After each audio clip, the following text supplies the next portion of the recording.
women in academia, the very first thing that someone would normally see about us would be our CV, actually, very, very frankly. In academia, usually you would have a student or a researcher or a co-professor, and they would be searching you up.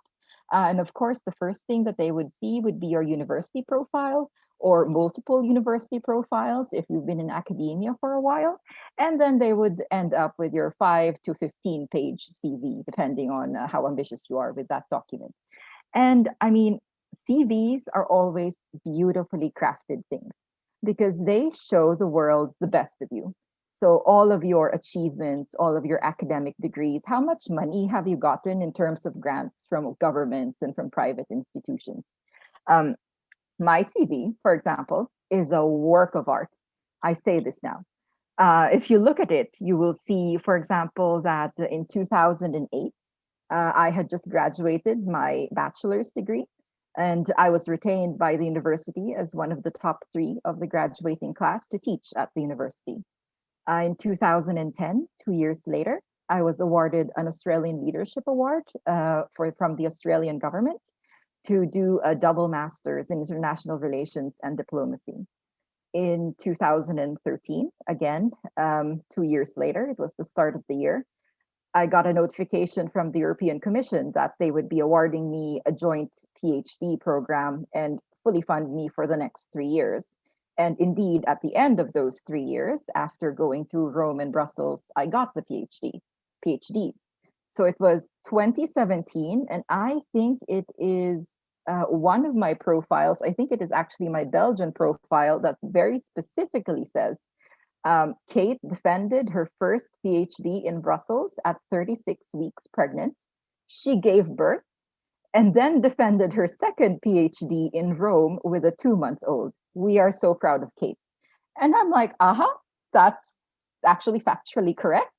And that's really, really great. But then it's only the nice things. It's only the good things that you see in a CV. And what you don't see, for example, is in 2009, I was just 6 months into teaching at university. We were having an amazing discussion with my class. My students were pretty much my age. If you can imagine finishing bachelor's and then teaching bachelor students, that's a challenge, a different challenge. And we were having a great discussion, and I didn't realize that we had gone over time. And in a university setting, you share the room. So like after your class is done, another professor comes in with their class and so forth. I didn't notice this. And what the other professor did, a more senior male professor from my department, is he just barged in, put his suitcase on my table with a bang, and verbally harassed me in front of my class, asking, "Where's the respect? Why don't you leave your room? Let these students go." And my students they didn't know what to say. And I, as a junior faculty member, 6 months into my tenure, I didn't know what to say either. So I apologized and we left. And we made sure, that class made sure that we always ended 5 minutes before our actual time should end, just to make sure that we never ended in that kind of encounter again.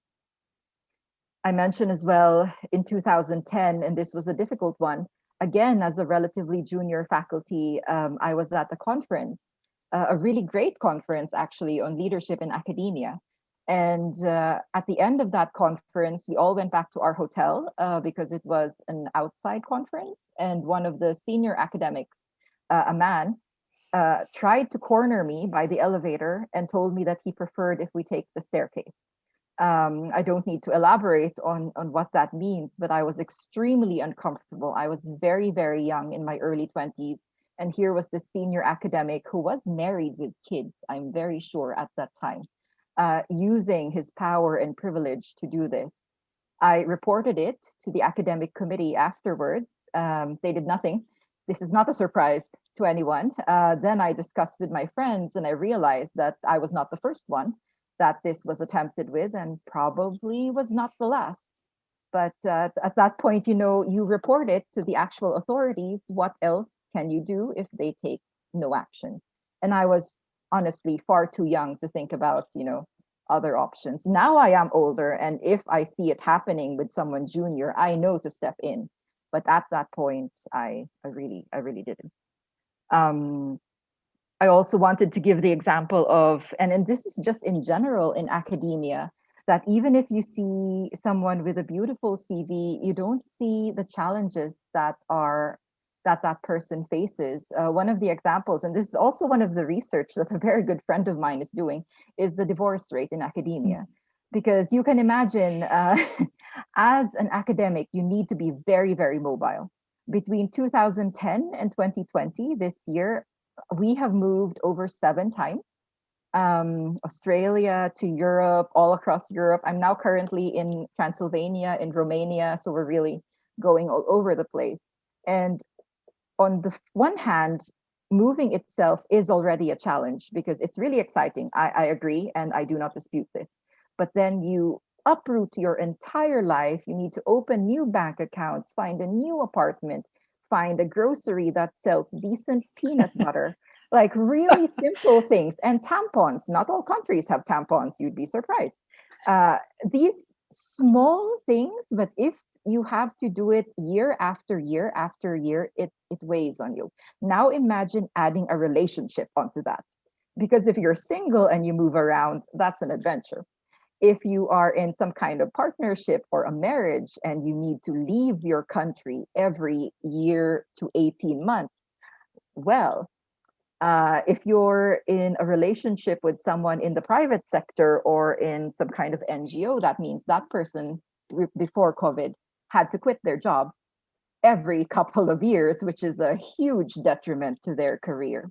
Even worse, though, if you're in a relationship with a fellow academic, there's no guarantee that you'll actually be in the same country in the same year.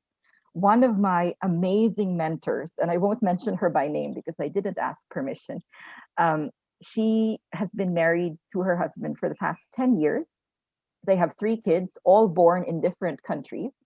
And for the past 10 years, she and her husband, both academics, have never had the same position. So at one point, he was in Germany and she was in the Netherlands. At one point, she was in France and he was in Japan. It was terrible. But now they are together in a university. So actually, that story had a happy ending. For many, it doesn't. I give you an example as well. 2017 is always the year that's highlighted in any biography for me because it was the year that I finished my PhDs and made a human. So these 2 things, I believe, deserve some kind of recognition. But 2017 was also the year that I became unemployed because at the end of my doctoral contract, there is no money. I mean, if you're not doing research, what are you doing? Nothing. My husband was also unemployed because he had moved 3 times to follow me around in my academic career. And it's not that easy to get a new job. We were in Brussels. He did not speak French or Dutch. So that's a challenge. And we had a baby. So 2017, we were struggling to make ends meet. I had no right to, what do you call it, unemployment. Because as a doctoral student, 1, you're a student, and 2, you're not actually technically employed. It's a long story. So I had no unemployment, and we were receiving around 83 euros per month as child allowance from the Belgian government. Consider that our rent was around 1,600, so 1,600 euros. Food was around 500 euros. Diapers, 200 euros. And then other essentials like mobile phone, internet, water, electricity, another 200 euros. Deduct that from 83 euros for many, many months. It was in 2017 that I learned the skill of getting half a kilo of pork loin and making that last 9 dinners. It's magical, probably biblical, even though maybe I should not say this in this way, but we managed to do it.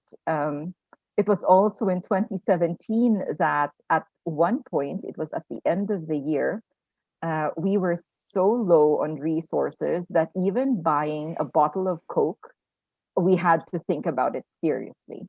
Like, is this bottle of Coke worth it? And it was really, really hard. Camilla actually knows that at one point, we had 5 euros in our bank account. And that was very difficult for us. We were extremely lucky that our parents stepped in. Of course, they would. I wanted to end on a happy note, though, not with depressing financial problems in academia, sexual harassment in hotels, and problematic older colleagues.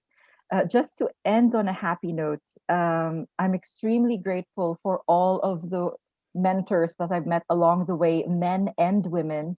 But I want to say especially the women, because they understand the kind of sacrifices that we as women have to make to have this kind of career. And especially with kids, the sacrifices we agree to as female academics, knowing that our kids will not be raised with any kind of stability. So I try to be that now. I'm kind of, let's say, early career, still mid-career, but I am so proud that the students that I taught in 2008 to 2010, many of them now have PhDs as well. Many of them are now starting off at their career. So I think it's this that we have to do. We have to keep on supporting each other, no matter what gender. By the way, my students are the entire spectrum of genders. And yeah, just to keep doing this, staying strong, helping each other through, and knowing that we're not alone. It's not just us who experience these things.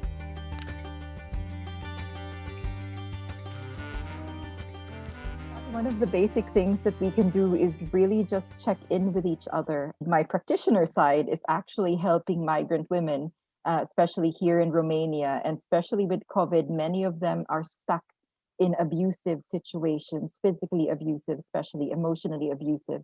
And because Romania, just to give a very quick rundown, is in the EU but is not in Schengen, and also because of COVID, they are literally stuck in this country with their abuser. And if they leave their abuser, they have nowhere to go to. The system is not ready for them. It's barely ready for Romanian domestic violence victims, and they cannot leave the country. So one of the things that we can do is just a simple question: are you okay? How are you doing? Even just, have you eaten? In Filipino, this is the way we greet each other: have you eaten? And that simple question will automatically, if they're having a problem, they know that you're there because you want to ask about it. And then if you are in some kind of position to help, not necessarily an expert, but like I know now many people in IOM and in other organizations, then you can. And this is just one way that we could try to help. And with a reminder to everyone to be kind to yourselves as well. We are worth so much more than our successes, and we're still worth it even when we're not productive or when we're unemployed. Our bank account is not a reflection of how much we are worth. So I want just to remind everyone that we deserve to be celebrated. It doesn't matter what the achievements are. Definitely the achievements should be celebrated, but everyone as an individual should be celebrated as well. And especially with COVID, be kind to yourself. You don't need to do everything. Let something slide. Don't clean the house. It's going to be fine.